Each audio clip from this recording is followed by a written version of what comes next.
Example 3 gives us a cosine value of -5/6. So it's a negative cosine, so cosine goes with x, so we know we're going to be on this side of the circle.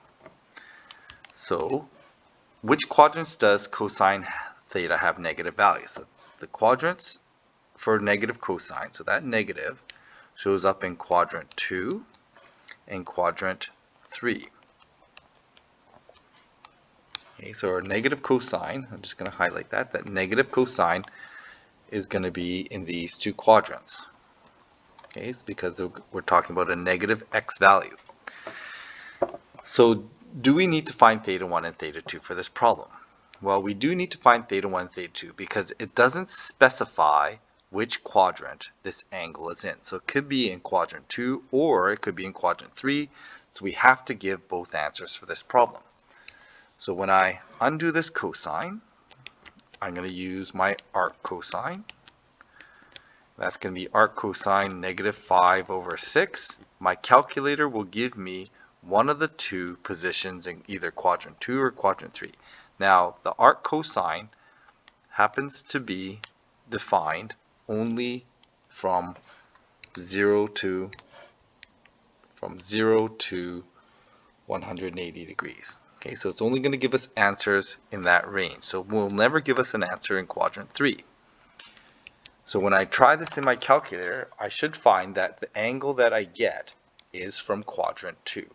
So inverse cosine of -5 divided by 6 gives me the angle of 146.44 degrees.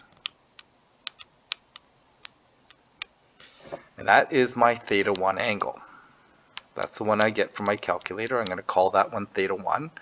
And so 144 degrees is somewhere in here. There's my theta 1. So theta 1, I'm going to state as 146.44 degrees. And that's locating that position right there. I know there's another position that I have to account for, and that position is going to be in quadrant 3, and I'm going to put it there. And before I do that, I'm going to just sketch my reference triangle, and I know that that length is -5, that length is +6. And that same negative x coordinate can be shown in this triangle in quadrant 3. Okay, so this angle then, measured in this direction, is going to be my theta 2 angle. And that angle, if I measure it in the positive direction, is going to be 360 minus theta 1, which is 213.557. So I'm going to round that to 56 degrees. And that's my theta 2. So theta 2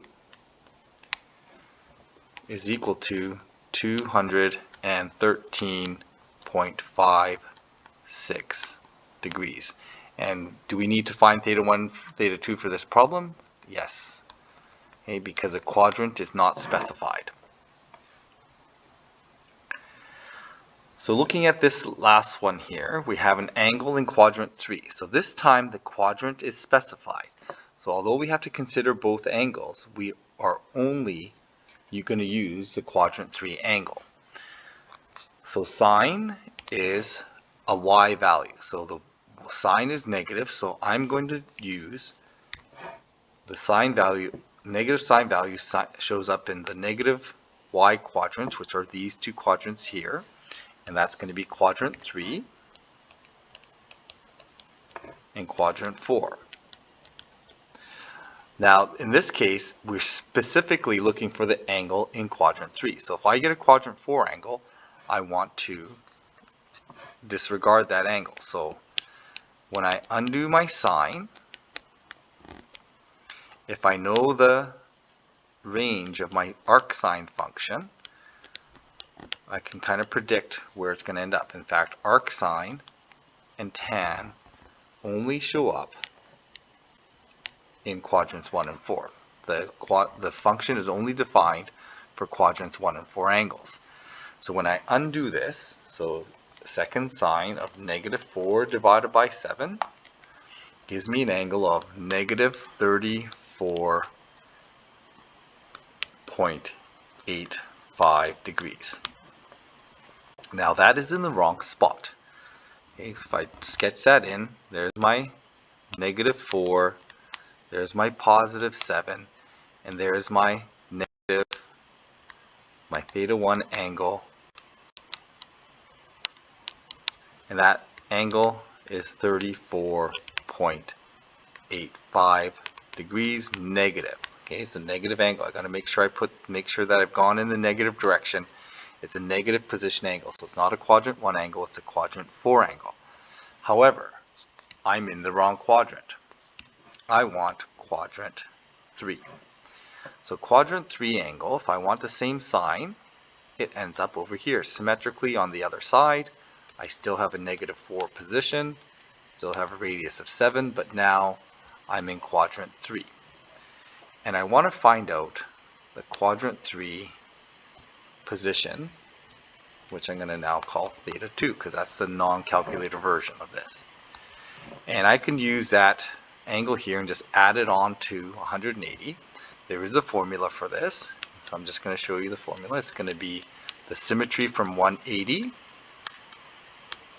but it's going to go backwards from 180. So it's the reverse. So I'm going to subtract.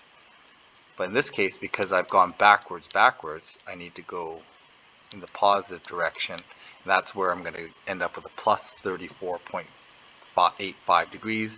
That would be my reference angle in there. So my theta 2 angle, when I work this out, so I do 180 minus theta 1, I get 214 degrees and 214.85 degrees, and there's my theta 2 angle, and it's measured in the positive direction. I could figure out, the negative direction as well, but this one's much easier to just describe it in the positive direction. So there it is. I've got my angles. I've got the right position now. The black position is the correct position. So this is theta 2. Make sure that's clear. That's theta 2 angle. That's the right position because it matches a quadrant. The quadrant 4 angle from my calculator is the wrong position, so I have to use a symmetry to get the right position. Okay, so the last part of this is write the cos theta and tan theta. Now that we've established this is a quadrant 3 angle, the cosine is negative and the tan is going to be positive. So when I use Pythagoras, I'm going to do 7 squared minus negative 4 squared, and that's going to give me 33 square root, and I have to make sure that it's in the negative direction. So now that I have that negative coordinate for x, I can describe my cosine ratio, and I can describe my tan ratio. This slope is in the positive direction. It's going to have a rise of negative 4, or y position of negative 4, a run of negative root 33, or negative root 33, and so it gives me the positive slope value of 4 over root 33.